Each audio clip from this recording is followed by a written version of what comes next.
M Q Pakistan ایک بار پھر خبروں میں، خاص طور پر ان کے سربراہ، کنوینئر، چیئرمین، کچھ بھی کہہ لیجیے.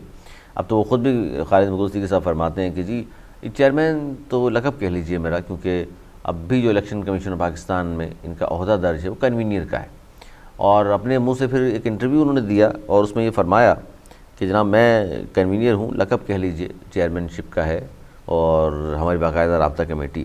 اچھا یہ بڑی انٹرسٹنگ ہے، نئے لوگوں کے لیے تو شاید اتنی انٹرسٹنگ نہ ہو، جو M Q M Pakistan, M Q M کی سیاست کو جو لوگ جانتے ہیں وہ ان کو معلوم ہے کہ رابطہ کمیٹی تو بنائی گئی تھی لندن میں، جو ان کے بانی موجود ہیں ان سے رابطے کے لیے، اس لیے رابطہ کمیٹی اس کو کہا جاتا تھا. اچھا ان سے اب رابطہ نہیں ہے ان کا، ان کو مائنس کر چکے ہیں، یہ چھوڑ چکے ہیں، اس کے باوجود رابطہ کمیٹی رکھی ہوئی ہے. اب یہ رابطہ کس سے کرتی ہے وہ رابطہ کمیٹی؟ لیکن اب خالد مقدور صدیقی صاحب کہہ رہے ہیں بھائی رابطہ کمیٹی ہماری موجود ہے، اس میں ہم فیصلے کرتے ہیں. اب پھر انہوں نے جو انٹرویو دیا اس میں جس طرح کی گفتگو انہوں نے فرمائی ہے، بہت پڑھے لکھے نپت الانداز سے گفتگو کرتے ہیں خالد مقدور صدیقی صاحب، لیکن کھل کر اظہار خیال کر دیا کہ دو گروپ کی جو بار بار بات ہوتی ہے ظاہر اسمبلی تک پہنچ گئی. اب وہ خود بھی جس طرح قسم کا انٹرویو دیا اس سے صاف واضح ہو گئی نویز زبیری صاحب کہ جناب ظاہر ہے مرجر نہیں تھا، یہ تو شمولیت تھی، اور نچلی سطح پر ظاہر کارکنان کو لاپتہ کیا گیا، اٹھایا گیا، لڑائیاں لڑی گئیں، تو آسان نہیں ہے یہ ساری چیزیں ایک دم برداشت کرنا. اور پھر انہوں نے کہا کہ جی حماد صدیقی، ہاں میں نے سنا ہے کہ حماد صدیقی بھی آ رہے ہیں اور ہم نے نکالا نہیں ہے پارٹی سے. عشرت الباد کے حوالے سے بھی کہا کہ میرے رابطے میں رہتے ہیں، میرے پرانے دوست ہیں، میں ہی لایا تھا ان کو ایم کیو ایم میں بھی، اور فی الحال ان کی مجبوریاں ہیں وہ نہیں آ سکتے. عامر خان اور وسیم اختر صاحب کے حوالے سے بھی کہا کہ بھائی ان کو آنا چاہیے، پارٹی کارکن تو وہ آج بھی ہیں. اس طرح کے انٹرویوز. اور پھر خامران ٹیسوری صاحب کے حوالے سے صاف طور پر انہوں نے کہہ دیا بھائی حکومت نے ہم سے نہیں پوچھا، نہ مشاورت کی گئی. پھر ان سے پوچھا گیا بھائی فاروق ستار صاحب بھی سینئر رہنما ہیں آپ کے، سربراہ آپ سے پہلے وہی تھے ایم کیو ایم کے. انہوں نے یہ کہا تھا کہ جی بس بہت ہو گیا، ریڈ لائن کراس کر دی حکومت نے، اب ہمارا جواز نہیں ہے اس وفاقی حکومت کا حصہ بننے پر یا رہنے پر. تو انہوں نے کہا یہ فاروق ستار صاحب نہیں، میں سربراہ ہوں. اور فاروق ستار صاحب نے کچھ کہا ہے تو وہ خود ہی جواب دیں گے اس بات کا. جناب علی اس انٹرویو سے نا جو چیزیں تھوڑی بہت بھی پردے میں رہ گئی تھیں، جو کچھ بھی تھوڑا بہت میں کہتا ہوں ایک باریک سا حائل تھا پردہ، وہ بھی اٹھ گیا. اور بالکل جو ہے نا ان کے اختلافات برہنہ، میں جملہ استعمال کروں گا، برہنہ ہو گئے ہیں. اور اس میں آپ یہ دیکھیں میں کتنی ہیں، مطلب ان کے سربراہ نے بولا چیئرمین تو لقب ہے میرا، مقصد وہ چیئرمین تو ہیں، کنوینر بھی ہیں، سربراہ بھی ہیں، بس بانی ثانی بننا رہ گئے. میں سمجھتا ہوں ان کو اپنے آپ کو خود لقب دے دینا چاہیے، بانی ثانی بن جائیں، ایم کیو ایم کے دوسرے بانی بن جائیں. وہ ایم کیو ایم تو ختم ہو گئی، ایم کیو ایم کے یہ بانی بن جائے. جہاں تک وہ کہہ رہے ہیں مرجر مرجر مرجر، آج تک ہم یہ جملہ سنتے آئے ہمیشہ سے، پہلے دن کی پہلی پریس کانفرنس شمولیت تھی. آج تو انہوں نے اس کو جو ہے نا، اب اس کا جواب آنا باقی ہے، اس کی گونج آئے گی. آپ دیکھیے گا مصطفیٰ کمال میرے خیال میں آج صاحب یعنی قائم خانی صاحب یا اس طرح، بالکل ہم دعوت دیتے ہیں قائم خانی صاحب کو یا مصطفیٰ کمال صاحب آئیں اور ہمارے ساتھ بیٹھیں اور ان سوالوں کا جواب دیں جو باتیں انہوں نے کی ہیں کہ واقعی مرجر تھا یا آپ لوگوں نے شمولیت اختیار کی تھی، کہتے ہیں نا بغیر کسی شرائط کے آپ میں شامل ہو گئے جناب. تو جب شامل اگر ہو گئے، وہ خالد مقبول صاحب چیئرمین کنوینر بانی ثانی جب یہ کہہ رہے ہیں تو پھر آپ ہیڈ ڈاؤن کر کے سنیں ان کی بات. اچھا وہ جو الزام انہوں نے لگایا نا لاپتہ، لڑائی اور جھگڑے اور گرفتاریاں کرائی جاتی تھیں، تو اس کا بھی میں سوشل میڈیا پر دیکھ رہا تھا، براہ راست جواب تو نہیں دیا، لیکن ان کے کارکنان کچھ ہیں ڈیجیٹل میڈیا پر، مصطفیٰ کمال صاحب یا انیس قائم خانی صاحب کے، وہاں سے انہوں نے یہ کہا ہے کہ جناب جتنے بھی اب تک واپس لوگ آئے ہیں لاپتہ جو تھے، وہ اس میں سب سے بڑا کردار مصطفیٰ کمال انیس قائم خانی کا لانے میں ہے. تو وہ کہتے ہیں ہم تو لانے والوں میں سے ہے. تو آپ نے کس قسم کا الزام ہم پہ لگا دیا؟ دیکھیے آپ بھی شہر کے ہیں، میں بھی شہر کا ہوں، بڑی قریبی ہماری نگاہ ہے اس سیاست پہ، اور اس میں دو رائے نہیں ہے کہ جس طرح پی ایس پی بننے کے بعد مصطفیٰ کمال اور انیس قائم خانی خاص طور سے جس طریقے سے انہوں نے جو لڑکے جیلوں میں تھے، جو غائب تھے، جو جلا وطن بھی تھے، وہ ایک ایک کر کے لائے اور ان کو جو ہے کیسز بھی ختم کرائے، قانونی مدد بھی کی، اخلاقی مدد بھی کی اور بھی مدد کی، اور ایک ایک کر کے انہوں نے جہاں بڑے الزام لگتے رہے ڈرائی کلین ہو رہے ہیں، یہ ہو رہے ہیں. سب سے بڑی بات جو ان کی کریڈٹ جاتا ہے غیر مسلح کیا. میں نے دیکھا وہ نام جو بڑے بڑے نام تھے جن پہ سینکڑوں مرڈروں کے کیسز تھے، جب وہ جیل سے رہا ہو کے آئے اور ہم ان کو دیکھتے ہیں وہ بالکل غیر مسلح ہیں اور کسی قسم کی قتل و غارت گری، کسی قسم کی کوئی اس قسم کی چیزیں نظر نہیں آتی. تو یہ ایک بڑا کریڈٹ جاتا ہے ان کو، اور اگر اس کریڈٹ کو وہ خود ہی خالد مغل صاحب ان کو دے رہے ہیں تو اچھی بات ہے، اس میں کوئی بات نہیں ہے اون کرنے میں. مجھے چاہیے اس چیز کو اون کریں کہ ٹھیک ہے ہم نے کیا، لوگوں کو گھروں کو واپس لائے، ہم نے جو ہے وہ بھٹکے ہوئے لوگوں کو رائے راست پہ لائے. تو بہرحال لیکن یہ بہت ہی زیادہ یہ جو گروپ ہے نا، مجھے لگتا ہے کہ اب نہ ہی سمجھے کسی وقت بھی جو ہے نا یہ مرجر بول لے تو وہ مرجر ختم ہو جائے گا. نہیں، جب دل میں اتنی سر باتیں ہیں تو پھر ان کو آپ مرجر یا شمولیت پھر کرنے کیوں دیا آپ نے؟ لیکن الگ تو ہیں، یہ ساتھ دو دریا بہ رہے ہیں، دو ریل کی پٹری کی طرح الگ الگ، لیکن مل نہیں سکتے. نہیں تو مجبوری ایسی کیا تھی خالد مغل صاحب صاحب کی کہ بھائی مرجر نہیں مان رہے، چلیں شمولیت نہیں کرتے؟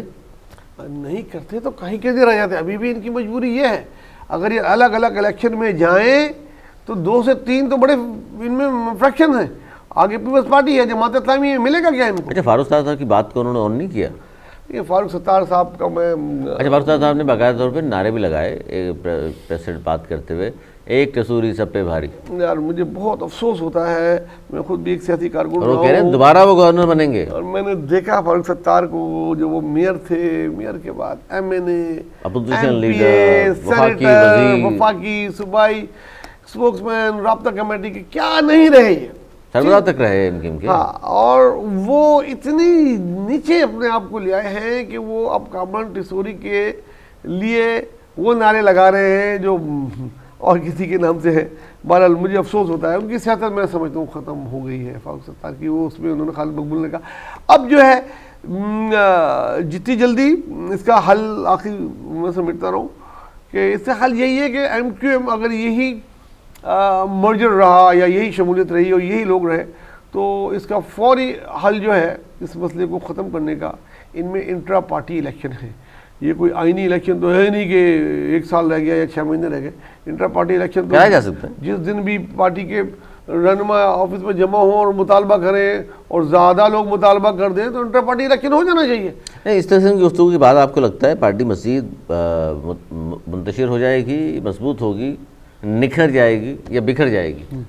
یہ بکھری بھی تو ہے، یہ بکھری بھی ہے اور بکھری ہوئی ہے، پھر بھی 22 MN ہے. دیکھیں وہ تو ہے لیکن ایک ساتھ نہیں بیٹھ سکتے، ایک ٹیبل پہ پروپوزل نہیں کر سکتے علی. اور یہ اس میں کوئی خوشی نہیں ہوتی ہمیں MQM کا یہ حال دیکھ کے خوشی نہیں ہوتی. شہر کی آواز اٹھانے والی اگر کوئی جماعت ہے تو وہ جب آپس میں انتشار ہوگی، آپس میں لڑ رہے ہوں گے تو وہ شہر کے لیے کیا مانگیں گے؟ کیا نظر آ رہا ہے مستقبل؟ اگر میں آپ سے سیدھا سیدھا سوال کر لوں کہ MQM پاکستان کا مستقبل کیا نظر آ رہا ہے آپ کو؟ دیکھیں میں تو کہتا ہوں کہ پیپلز پارٹی بہت ہلکا کھیل رہی ہے ان کے ساتھ. اچھا، اگر پیپلز پارٹی میں اس وقت صحیح جس طرح کی وہ کھیلتی تھی اس طریقے سے کھیلنے والے کھیلے نا تو اس وقت تو کھا جائے، ان کو ایسے کھا جائے، الیکشن کرا دیں، کل الیکشن کا کوئی اعلان کر دیں، کچھ کر دیں، ان کے پاس تو آپس میں بیٹھنے کی نہیں ہے.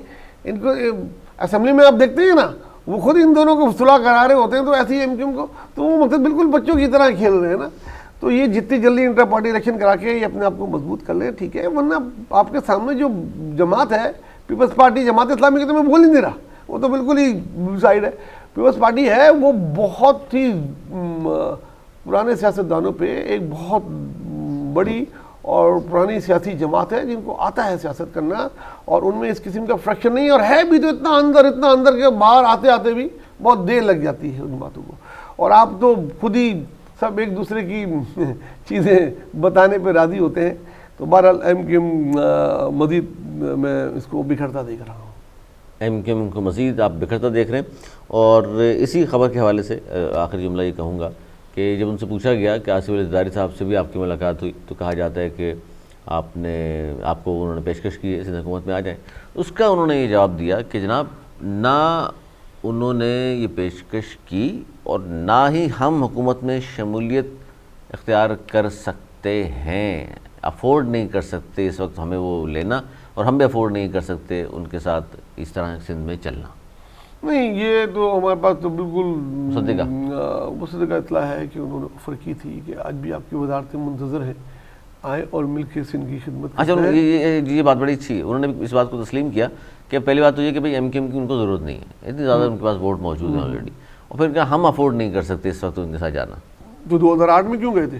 2008 میں بھی ان کو ضرورت نہیں تھی، وہ مدد ہے انہوں نے اپنا وزیر اعلیٰ بنا لیا تھا، لیکن آپ نے شمولیت اختیار کی، ان کے ساتھ چلے اور گئے آئے اور جس طرح وہ آپ کی عادت تھی، آپ نے پوری طریقے سے بلیک میل کر کے پوری چیزیں بھی حاصل کی، نوکریاں حاصل کی۔ اچھا اس زمانے میں تو بلیک میل کر بھی لیتے تھے، آج کل بھی یہ صورتحال ہے؟ اب تو ہے ہی نہیں نا، اب تو ان کو فیس سیونگ کا ایک بڑا اچھا موقع دیا تھا کہ اس زمانے میں تو زرداری صاحب خود گئے تھے چل کر، بالکل بھائی زرداری اور اب زرداری صاحب نے بلاول ہاؤس بلا لیا۔ ارے میں آپ کو بتاؤں، میں تو ان دنوں کا بہت سی باتوں کا امین ہوں جو میں نہیں بھی کر سکتا، مگر میں نے رحمان ملک کے دورے دیکھے، ابھی لندن سے آئے نہیں ہوتے تھے، جیٹ لیگ ختم ہوتے کہ دوبارہ وہ جا رہے ہوتے تھے، وہ آئے نہیں ہوتے جا رہے ہوتے۔ ڈاکٹر عاصم کو میں نے دیکھا اس کے بعد کتنے جا کے ادھر کبھی ادھر بیٹھے کبھی ادھر، تو یہ تو چیزیں ہمارے سامنے کی ہیں۔ اور شریف بات کو میں نے دیکھا جس طریقے سے وہ لے کے چلتا تھا ساتھ، تو اب تو وہ چیزیں ہی نہیں ہیں۔ اور اس وقت یہ پیشکش کرنا تو بڑی پیشکش تھی ان کو، بڑی بات ہے بڑی، اور آپ یقین مانیں اگر آپ جاتے تو ان کو زیادہ مشکل ہو جاتی، ان کے اندر جو ہے سن میں بات ہو جاتی، ان کو جو ہے قوم پرستوں کو جواب دینا مشکل ہو جاتا۔ بہرحال سیاسی چال تھی جو میرے خیال میں انہوں نے کامیابی سے کھیلی، اور انہوں نے بھی اپنے طور پہ جو ہے نہ جا کے، شاید ان کے پاس اندر جھگڑے اتنے ہیں کہ وہ نام نہیں دے پاتے تھے، چار میں سے کون لڑائی تو ہونی تھی پھر، کس کو وزیر بنائے، کس کو مشیر بنائے اور کس کو کیا بنائے، یہ پرابلم ہے۔